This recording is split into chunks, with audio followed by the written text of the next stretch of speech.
Kia ora Year 11 and 12. This video is the second one on negative powers. In this one I'm going to focus on two things, variables instead of just numbers, and how we use the BEDMAS rules so that we don't muck up.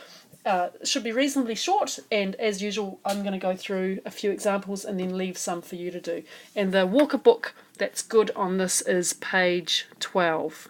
Okay, so again, lots of practice at this, please. It is a really, really important skill for this chunk of the algebra topic. So the first one is x to the power of negative 7.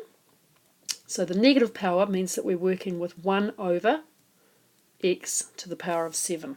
So that's it. When we say simplifying expressions with negative powers, that usually means just write it with a positive index. So the next one works in the same way. X to the negative 4 is 1 over x to the power of 4. Now, obviously the variable doesn't have to be x, but that's what I've started off with here. In this next one, we need to be a little bit careful because the negative 3 applies to the x and not to the 2. So this is equal to 2 times 1 over x cubed, which is just 2 over x cubed. You can probably guess what's going to be on the next slide. Okay, so in these examples, we have to apply BEDMAS again. This time, the negative 3 power applies to all of this, to the 2x. So my answer is going to be 1 over 2x in brackets cubed, which gives me 1 over 8 x cubed. Number 5 is a similar kind of situation. It's going to be 1 over all of this squared. So negative 2x squared, which is equal to 1 over 4x squared, because negative 2 squared gives me 4.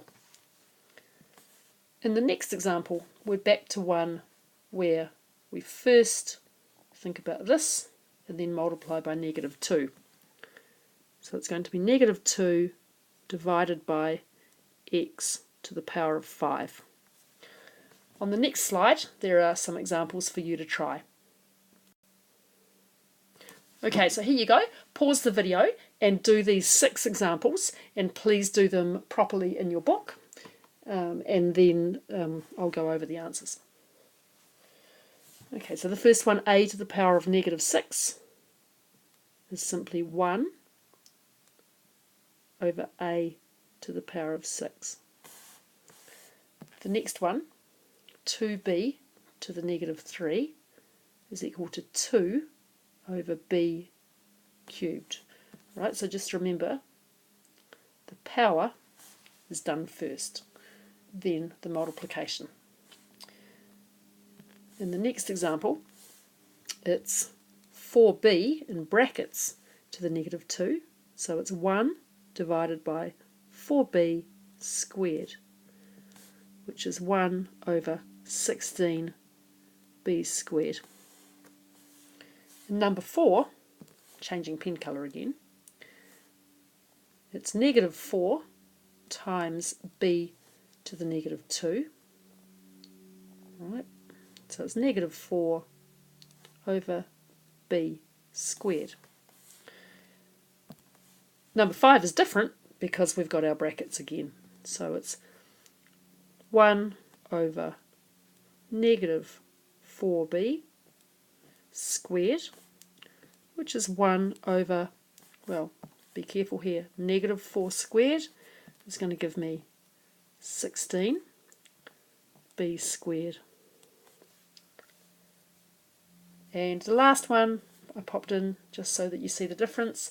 It's negative 1 over 4b squared, which is negative 1 over 16b squared. Make sure you can distinguish those 4 cases easily. And then when you've done those, you can start doing page 12 of the workbook. You won't be able to do all of it yet, but you should be able to do about the first half. I'm going to do one more video on some harder negative powers problems before we go on to fractional powers.